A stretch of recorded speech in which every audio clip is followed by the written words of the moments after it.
கிறிஸ்துவுக்குள் பிரியமான சகோதரனே சகோதரியே, இதனால் ஆலோசனை பகுதியாக ஜெப வீரன் என்ற ஜெபசீலனை குறித்து நாம் பார்க்கலாம்.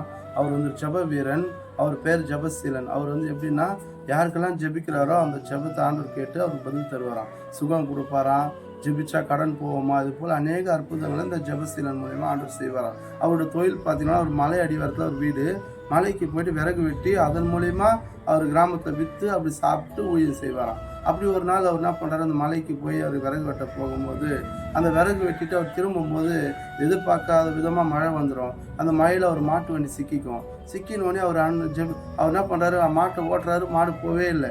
உடனே என்ன பண்ணுறாரு, அவர் ஜெபிக்கிற ஜெப வேதனாச்சே, அவர் உடனே ஆண்டவர்கிட்ட ஜெபிக்கிற, ஆண்டவரே என் வண்டி சிக்கிச்சு, ஆண்டவரே எனக்கு உதவி செய்யுங்க, நீங்க போக எனக்கு உதவி செய்யுங்கன்னு ஜெபிக்கிறாரு.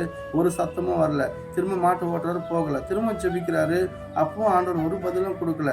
மூன்றாவது அவர் ஜெபிக்கிறாரு, ஆண்டவரே எனக்கு உதவி செய்யுங்க, என் ஜெபத்தை எப்போதும் கேட்கிறவரா இருக்கீங்களா ஆண்டவரே, எனக்கு உதவி செய்யுங்க, நான் வீடு போகணும், பொழுது போகுது அப்படின்னு சொல்லி ஜெபிக்கும் போது ஆண்டவர் சொல்றாரு, மகனே நீ இறங்கி கூட தள்ளு, நான் உனக்கு உதவி செய்கிறேன் அப்படின்னு சொல்லி ஆண்டவர் சொல்லும்போது அந்த ஜெப வீரன் ஜெபசீலன் இறங்கி அவர் தள்ளும்போது ஆவியானவருக்கு உதவி செய்து அவர் வீடு வர செய்தாராம். இதை கேட்டுக்கொண்டிருக்கிற சகோதரனே சகோதரியே, நீங்கள் நானும் கூட எத்தனையோ நாள் ஜெபிச்சிருப்போம், பதில் கிடைக்காம இருந்திருக்கலாம். நான் ஜெபிச்சுட்டு நான் ஒரு வேலை எனக்கு கிடைக்கணும்னு நீங்கள் சொல்லும்போது, நான் ஜெபிச்சுட்டு வீட்டிலேயே அந்த வேலை கிடைக்காது.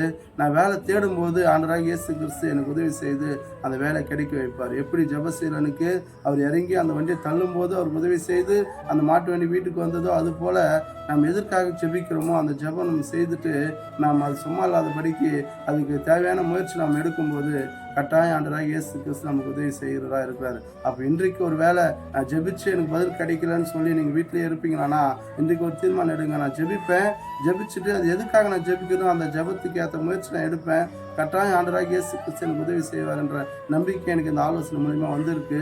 நான் இனிமேலும் நான் ஜெபிச்சுட்டு நான் சும்மா இருக்க மாட்டேன், அதுக்கு உண்டான நான் வழியை நான் தேர்ந்து ஓடுவேன். கேட்டு நான் எதுக்காக ஜெபிக்கிறேன், என் கஷ்டம் மாறணும்னு ஜெபிக்கிறேன்னா அந்த கஷ்டத்துக்கு என்ன தீர்வுன்றதை நான் முயற்சி எடுப்பேன். அதன் மூலம் எனக்கு ஆண்டவராகிய இயேசு கிறிஸ்து எனக்கு உதவி செய்கிற ஒரு தீர்மானம் எடுங்க.